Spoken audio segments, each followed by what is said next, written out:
உலக மக்கள் எல்லோருக்கும் வணக்கம். சிவம் ஜோதிடம் வாயிலாக நான் உங்கள் ஜி கோபால் பேசுகிறேன். நாம் இன்னைக்கு பேசக்கூடிய தலைப்பு என்னன்னா, ராகு பகவான் சதய நட்சத்திரத்துக்கு பெயர்ச்சியாக போகிறார் 2026.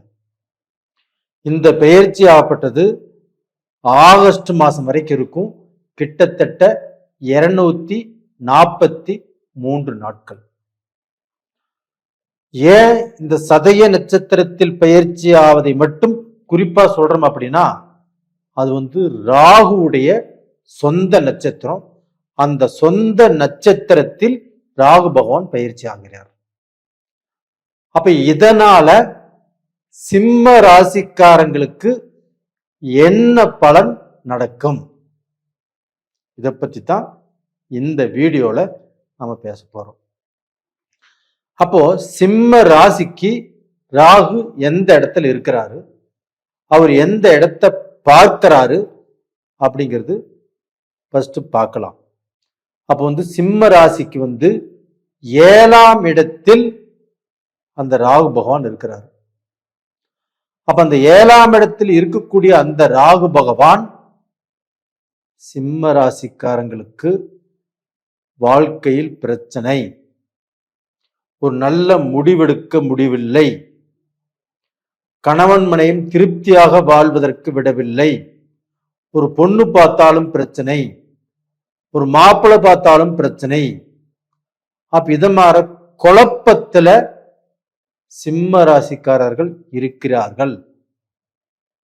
அதுபோக கூட்டு பிசினஸ், அப்ப அந்த கூட்டு தொழில், இந்த மாதிரி விஷயத்துல எவ்வளவு லாபம் சம்பாரிச்சு வாழ்ந்துட்டு இருந்தாலுமே இப்ப போட்ட கூட்டை பிரித்து கொள்ளலாமா, நம்ம கூட்டு சேர்ந்து லாஸ் ஆயிட்டு இருக்குது, நாம் இதனால முன்னுக்கு வர முடியல அப்படிங்கிற சில எண்ணங்களும் இப்ப வந்துட்டு இருக்குது.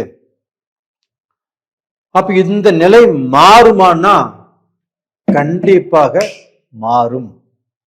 எப்படி அப்படின்னா, இந்த ராகு பகவானை குரு பகவான் ஆகப்பட்டது உங்களுடைய ராசிக்கு 11ஆம் இடத்தில் இருக்கக்கூடிய அந்த குரு பகவான் ராகு பகவானை 9ஆம் பார்வையில் பார்க்கிறார். அப்ப அந்த குரு ராகு பகவானை பார்த்து அந்த ராகுவின் விஷத்தன்மையை கக்க வச்சுட்டு கோதண்ட ராகுவாக மாறி நல்ல பலனை கொடுக்கவிருக்கிறார். இது எது வரைக்கும் தெரியுங்களா? ஜூன் மாசம் 2ஆம் தேதி வரைக்கும். அப்ப அந்த ஜூன் மாதம் 2ஆம் தேதி வரைக்கும் கண்டிப்பாக சிம்ம ராசிக்காரர்களுக்கு ஒரு நல்ல பலன் கண்டிப்பாக கிடைத்தே தீரும். இங்க பொண்ணு பார்க்கிற மாதிரி இருந்தாலும் பொண்ணு பார்க்கலாம், மாப்பிள்ளை பார்க்கிற மாதிரி இருந்தாலும் மாப்பிள்ளை பார்க்கலாம். உங்களுடைய திருமண வாழ்க்கை சந்தோஷமாக இருக்கும். உங்களுக்கு எந்த குழப்பமும் தொழில் ரீதியாகவோ மன ரீதியாகவோ கண்டிப்பாக வராது. அப்படி வருதுன்னா இப்ப உங்களுக்கு அஷ்டம சனி. அப்ப அந்த அஷ்டம சனியால கண்டிப்பாக உங்களுக்கு பாத்தீங்கன்னா ஏதாவது ரூபத்துல குழப்பத்தை பண்ணிவிட்டு அந்த 8ஆம் இடத்தில் இருக்கக்கூடிய சனி பகவான் ஆகப்பட்டது உங்களுடைய நிம்மதியை கெடுத்து உங்களுடைய தொழில் முன்னேற்றத்தையும் கெடுப்பாரு, இது உறுதி. ஆனால் அவர் குருவுடைய வீட்டில் இருக்கிறதுனாலையும் அந்த குரு பகவான் 9ஆம் பார்வையாக ராகு பகவானை பார்க்கறதுனாலையும் அந்த சனியுடைய ஆட்டம் செல்லாது. அப்போ இந்த ராகுவனுடைய வெறியாட்டம் ஆரம்பம். அப்ப இதுக்கு ஒரு உதாரணம் சொல்றேன். உலகத்தில் இருக்கக்கூடிய பணக்காரர்கள், மில்லியனர்ஸ், அவங்க எல்லாம் ராகுவனுடைய தயவு இல்லாமல் யாரும் ஒரு செல்வந்தராக பணக்காரராக வாழவே முடியாது. அதே மாதிரிதான் இந்த ராகு பகவான் நல்ல ஸ்தானத்துல இருந்தால் உங்களை டாப் லெவலுக்கு கண்டிப்பாக கொண்டு போய் விடுவாரு. அதே ராகுனுடைய நிலை கெட்டிருந்தால் கண்டிப்பாக நீங்க எவ்வளவு டாப்ல இருந்தாலும், எவ்வளவு பேர் புகழோடு இருந்தாலும், எவ்வளவு பெரிய பொசிஷன்ல இருந்தாலும் கீழே சரிக்க வந்துருவீங்க. அப்ப உங்களுக்கு ராகு இப்ப எப்படி இருக்கிறாரு? குருவுடைய பார்வையில, அதுவும் ராகுவின் சொந்த நட்சத்திரத்தில் அவர் பயிற்சி ஆகிறாரு. இதே குருவுடைய பார்வை இல்லாம போயிருந்தேன்னு வச்சுக்கோங்க, கண்டிப்பாக உங்களுக்கு சிக்கல் தான். சனி ஒரு பக்கம் பிரச்சனையை பண்ணும், இந்த ராகுவனுடைய ஆட்டம் ஒரு பக்கம் பிரச்சனையை பண்ணும். அப்போ உங்களுக்கு குழப்பங்கள் ஜாஸ்தியாகி வீட்டை விட்டே வெளியே எங்கேயாவது போகக்கூடிய அளவுக்கு வாய்ப்புகள் வந்திருக்கும். இப்பவே தொழில பிரச்சனை, கொடுத்த பேச்சை காப்பாற்ற முடியல, வீட்டில் நிம்மதி இல்லை, வெளியில போனாலும் தனக்கு இருக்கக்கூடிய மதிப்பு, மரியாதை, அந்தஸ்து எங்கே கெட்டு போயிருமோ அப்படிங்கிற பயம், இதெல்லாமே இப்போ வந்துட்டு இருக்குது. அந்த பயத்தை விட்டுருங்க.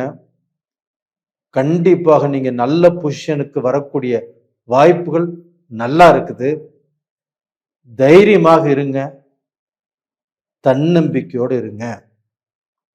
அதே சமயத்துல அதே ராகு பகவான் உங்களுடைய ராசியவே பார்க்கிறாரு.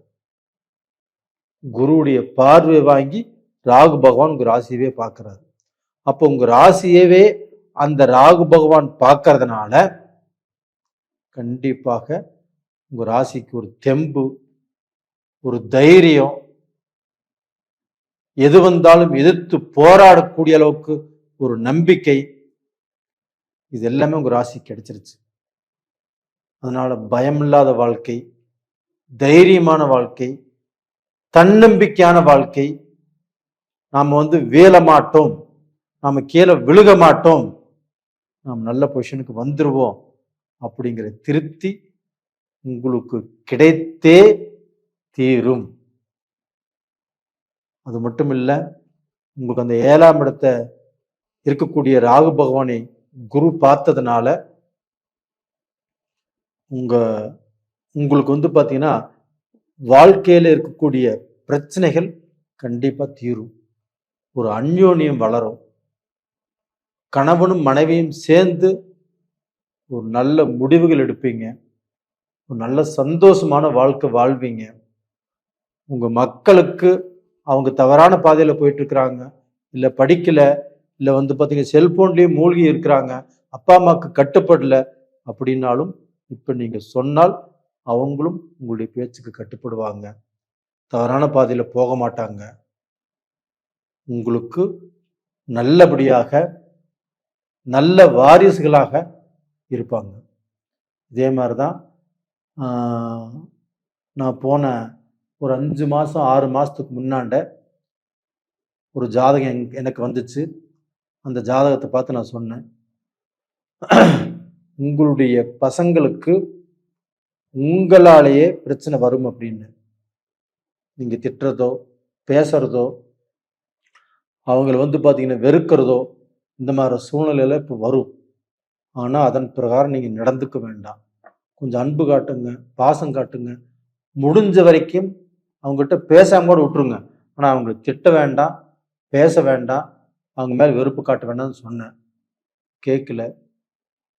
அதே மாதிரி வெறுப்பு வந்துச்சு, வெறுப்பு காட்டியிருக்கிறாங்க, பேசியிருக்கிறாங்க, திட்டியிருக்கிறாங்க. அந்த பையன் வீட்டை விட்டு வெளியில போயிட்டாப்புல. இப்ப ஐயோ அம்மானா யாருக்கு நஷ்டம்? உங்களுக்கு தான் நஷ்டம்.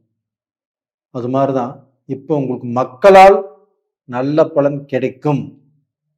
மக்களை நீங்கள் அரவணைத்துக் கொள்வீர்கள் அப்படின்னு சொல்லிக்கிற. கண்டிப்பாக இது நடக்கும். தைரியமா இருங்க. நேயர்களே, இந்த வீடியோ உங்களுக்கோசரம் தான். லைக் பண்ணுங்க, சப்ஸ்கிரைப் பண்ணுங்க, உங்க நண்பர்கள் யாராவது இருந்தாலும் ஷேர் பண்ணுங்க. உங்களிடமிருந்து விடைபெறுவது உங்களின் ஜி கோபால். நன்றி, வணக்கம்.